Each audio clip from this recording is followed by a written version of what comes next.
La forme canonique d'une fonction logarithmique, ça s'écrit comme ça. Y est égal à A log en base C de B fois X moins H, on n'oublie pas les parenthèses, plus K. Tout d'abord, avant de poursuivre, j'aimerais ça faire une petite parenthèse. C'est que, en fait, si c'est log de 10 comme ça, si le C c'est 10, vous allez peut-être retrouver juste log. Parce que log tout court, ça insinue que la base c'est 10. Donc, si vous voyez une fonction il y a comme pas de C, genre, mais ça veut dire que le C c'est égal à 10.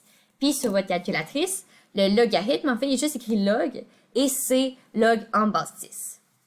Sinon, si vous retrouvez ln, mettons en base, ce ne sera pas en base C parce que ça inclut déjà. Si vous retrouvez ln de bx moins h puis tout ça, vous allez dire c'est quoi? En fait, oui, c'est un logarithme aussi.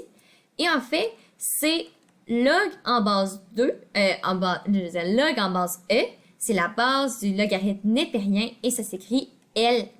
Donc, ln, c'est comme un log, sauf que sa base, c'est e.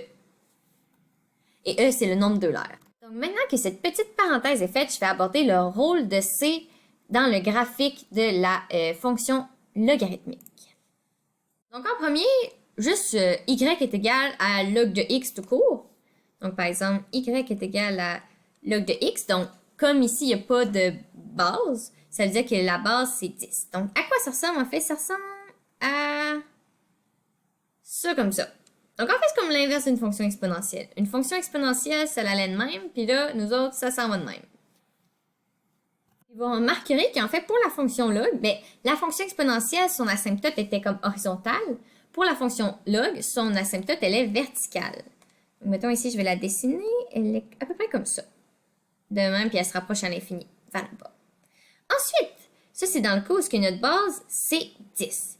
Mais par exemple, mettons qu'elle est plus petite. Mettons que c'est 2. Donc, il y a comme, autant comme dans la fonction exponentielle, il y a deux catégories. Il y a quand C est plus grand que 1, puis il y a quand C est entre 0 et 1. Donc là, il y a des comportements différents. Mais si, mettons, le C est plus grand que 1, mais qui diminue, mettons.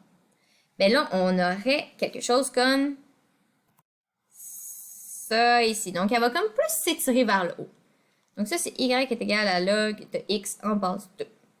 Maintenant, si elle augmente, donc si mettons, le log serait plus grand que 10, la base, bien là, elle serait encore plus aplatie comme ça, encore plus aplatie. Ensuite, maintenant, si notre base est entre 0 et 1, bien déjà là, la courbe va subir une réflexion par rapport à l'axe des x.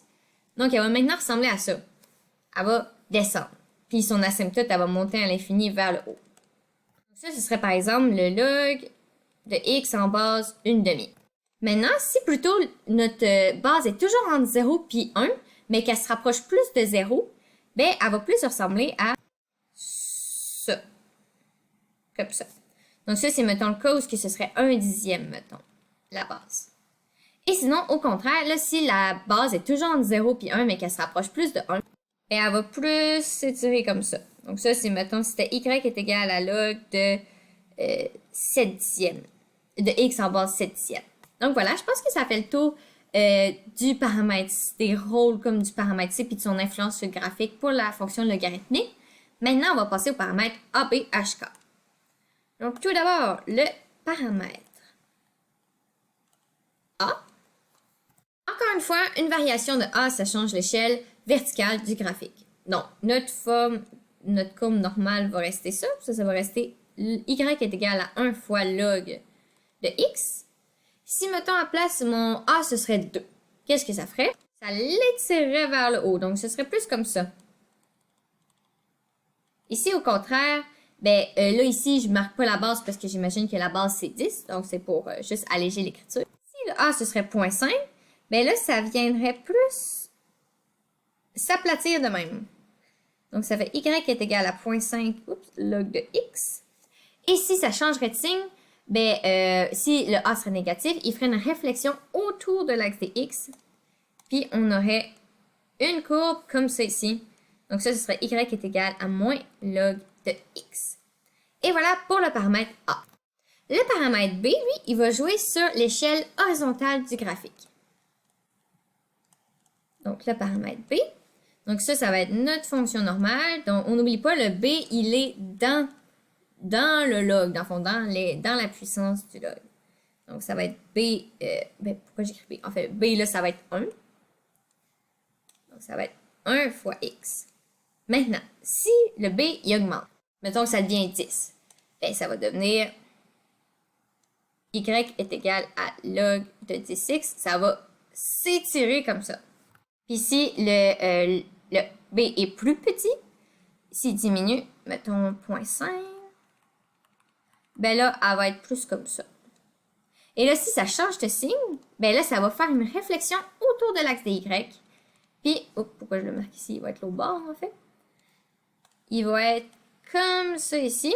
Donc, il va être comme à gauche de son asymptote. C'est vraiment ça. Leur asymptote, c'est ici. Si B est positif, il va être à droite de l'asymptote. Puis si B est négatif, il va être à gauche de l'asymptote. Donc, ici, Y est égal à log de moins X. Voilà. Donc maintenant, les paramètres HK. En fait, comme d'habitude, les paramètres H et K, c'est des translations horizontales et verticales.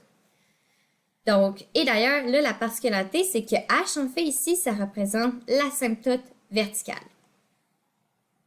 Donc, on a une asymptote en X est égal à H. Donc, dans tous les autres cas, notre asymptote était comme sur l'axe des Y. Donc, oui, était en X est égal à 0. Mais si j'ai un H qui est égal à 3, par exemple, donc ça va ressembler à Y est égal à log de X moins 3, tout haut comme ça, ben là, ma fonction, l'asymptote, elle va être à 3 ici, fait qu'elle va aller de même. Et si, par exemple, j'avais un K, ben là, c'est que si mon K serait positif, en fait, la fonction serait comme plus haute, puis si le K serait plus bas, ben là, elle serait plus basse. Donc, H, c'est une translation horizontale, et K, une translation verticale. Donc, ça fait le tour du rôle de C puis des paramètres ABHK sur le graphique de la fonction logarithmique.